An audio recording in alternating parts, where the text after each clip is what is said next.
bienvenue à l'épisode 34 du podcast LFA.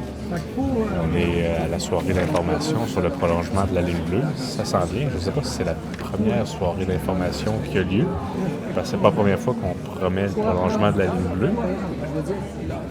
On est peut-être à la troisième soirée d'information de prolongement, mais cette fois-ci, il semble être la bonne. Donc, on vient à la bonne fois, je pense, Thierry. Personnellement, ça ne me concerne pas vraiment, étant donné que j'habite pas à Montréal, mais j'étais assez curieux de voir qu'est-ce qui allait se passer ici.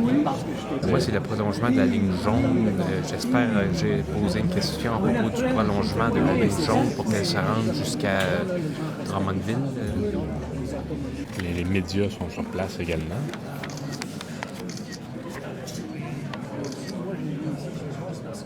Parce que là, je suis venu avec la 141 aujourd'hui, Thierry, puis si le prolongement avait été fait, j'aurais pu embarquer au métro aux Galeries d'Anjou. Ça m'aurait pris 20 minutes plutôt que 55. Ça serait éventuellement, ça serait en 2039. On voit les gens qui commencent à s'asseoir. Radio-Canada est sur place. Wow. Ou du moins la caméra. C'est des bonnes caméras, ça.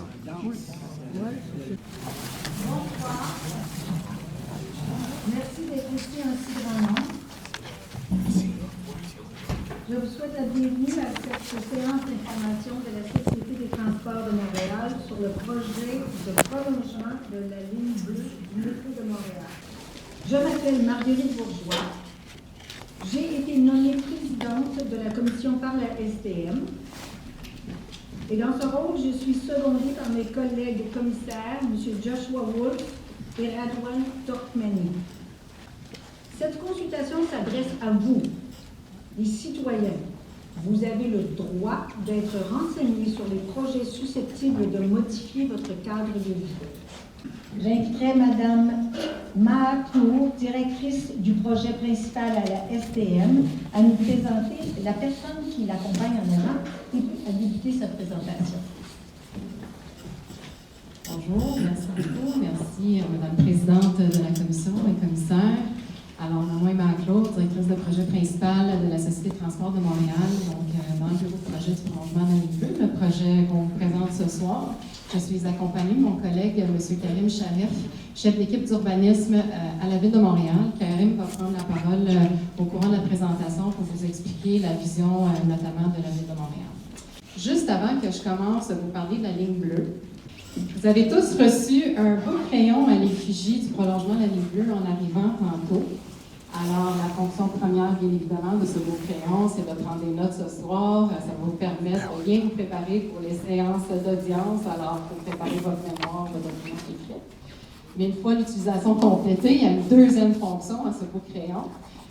Dans le fond, vous allez vous apercevoir qu'il y a une petite capsule verte au bout du crayon. Ce n'est pas une épaisse.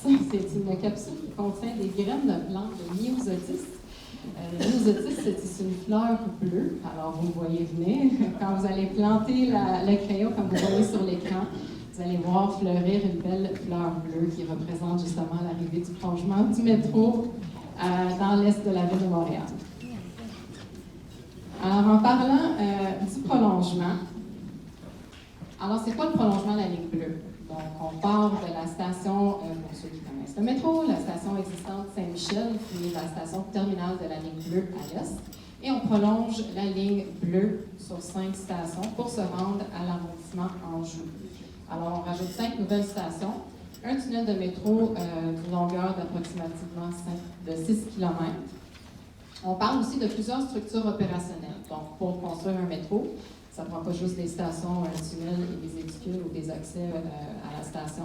Ça en prend aussi des infrastructures ou des structures opérationnelles qui permettent le bon fonctionnement du métro, du transport collectif en général.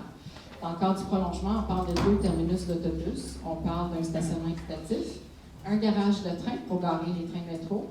On parle aussi d'une correspondance avec le service rapide bus P9, donc le service P9 sur le boulevard, sur l'axe du boulevard P9.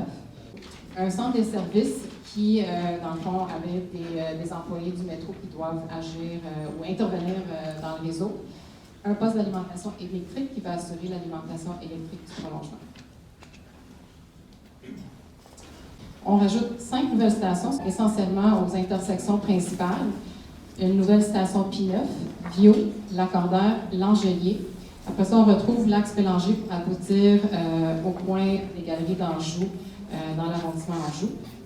Vous allez me dire qu'on a déjà certains noms qui sont existants dans le réseau actuel du métro. On est très conscient de ça. C'est des noms temporaires. Il y a des mécanismes en cours actuellement justement pour nommer ces nouvelles stations-là.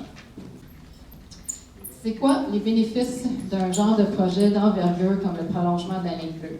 Bien évidemment, on veut améliorer la mobilité des citoyens dans la grande région métropolitaine. On veut renforcer l'intermodalité et l'utilisation conviviale des différents modes de transport. Donc, quelqu'un qui arrive par vélo, à pied, par n'importe quel autre mode de transport, métro, autobus, peut converger sur d'autres modes facilement. On veut appuyer le développement économique et urbain du secteur. On veut intégrer des aménagements assurant l'accessibilité universelle, donc pas seulement des installations dotées d'ascenseurs, mais aussi des équipements qui assurent une fluidité et un passage fluide et sécuritaire de toute notre clientèle. Un peu plus tôt. À partir de 2021, on démarre les travaux, et ce, pour 6 ans. On va aussi beaucoup mettre en place des différentes mesures de mitigation pour nous assurer que, dans le fond, on minimise les impacts d'un chantier d'envergure, parce que, malheureusement, un chantier d'envergure, il y a des impacts, mais on a des moyens, justement, éprouvés, considérant que l'ASTM travaille depuis longtemps sur des gros projets d'envergure, pour nous assurer qu'on minimise ces impacts-là. Alors là, je vais céder la parole à mon collègue Karim, qui va vous expliquer un peu la vision de la Ville de Montréal. Messieurs, dames, bonsoir. C'est avec beaucoup d'enthousiasme que la Ville de Montréal s'associe, accompagne la STM dans le cadre de cette consultation publique qui porte sur le métro. 4 grandes priorités que l'administration municipale soutient à travers divers documents de planification en matière de mobilité durable, en matière de développement économique, en matière de transition écologique et en matière d'habitation. Donc cette vision qui vous est présentée incarne ces grandes priorités de l'administration municipale. Plus concrètement, on vise à travers cette vision insuffler un nouveau départ, un nouvel élan pour l'Est de cette partie de Montréal, un petit peu dans la foulée de la déclaration du gouvernement du Québec et de la Ville de Montréal pour la revitalisation de l'Est de Montréal. Donc ça s'inscrit dans cette grande intention, dans cette grande déclaration. Ça constitue aussi la feuille de route pour les prochaines années pour encadrer, orienter le développement. C'est aussi pour la ville une occasion, une formidable occasion de repenser l'aménagement, de repenser la mobilité dans cette partie de la ville qui en a besoin. On vise un certain nombre d'objectifs. On parle essentiellement de densifier, de diversifier les activités urbaines de façon à instaurer des milieux de vie complets et animés. C'est l'occasion aussi pour la ville de revoir le maillage des déplacements collectifs avec comme point d'ancrage de ce maillage de transport collectif les futures stations de métro. C'est aussi pour la ville l'occasion de remettre le piéton au cœur de la mobilité dans le secteur. Comment est-ce que les piétons, les cyclistes aussi, peuvent se rendre de façon conviviale à ces futures infrastructures de transport, à ces futures stations de métro. Donc ça termine donc la présentation. Alors merci beaucoup, Madame. C'est bon là? Je pense que nous avons une partie de la présentation. Si c'est correct, on va juste poursuivre. Oui. Le réseau de métro existant de Montréal est reconnu notamment par le fait que chaque station a une conception unique.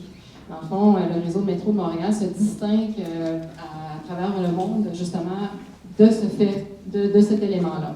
Alors, c'est important pour nous de maintenir cette importance-là accordée à l'architecture des stations dans ces nouvelles stations du prolongement de la ligne bleue. Voilà, merci beaucoup de votre attention, puis on va attendre vos questions et vos commentaires après la pause.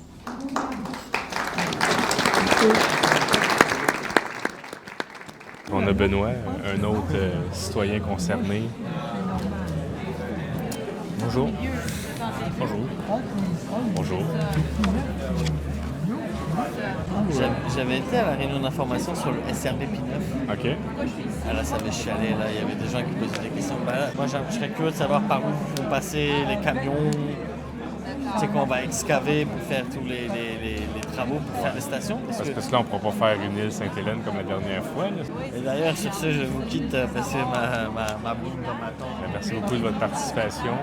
Avec grand plaisir. Puis on se revoit bon dans les 7 prochaines années. Attention, nous fermons les portes.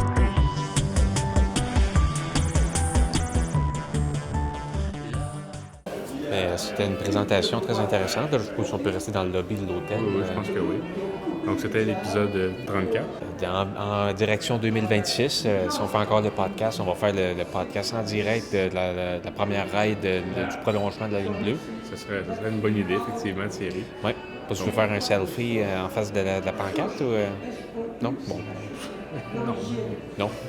Non, ça va être un podcast plus instructif. Je pense qu'on a besoin de ça, des fois, d'être un peu plus sérieux certaines semaines pour nos auditeurs qui sont à travers le Québec, parce que tous les Québécois vont financer ça, vont participer à ça. Puis aussi, il y avait beaucoup de médias qui étaient présents sur les lieux, mais ce qui... Et la raison pour laquelle je pense que c'est bon de le mentionner, c'est que nous, on n'est pas vraiment un média. Pour la première fois, et misère. Bonsoir. C'est de savoir comment est-ce que c'est d'être assis dans le public d'une séance d'information. Comment on se sent, qu'est-ce qu'on entend, qu'est-ce qu'on voit, C'est pas pareil que d'être le caméraman de Radio-Canada qui se promène partout puis c'est comme si c'était à lui, là.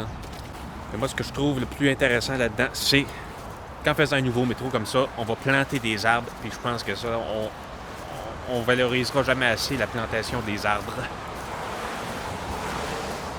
dans la cité. Mais bon, c'est la fin du podcast. Oui, merci à tous et à la semaine prochaine. Nous serons à Québec la semaine prochaine. Oui, c'est la fin.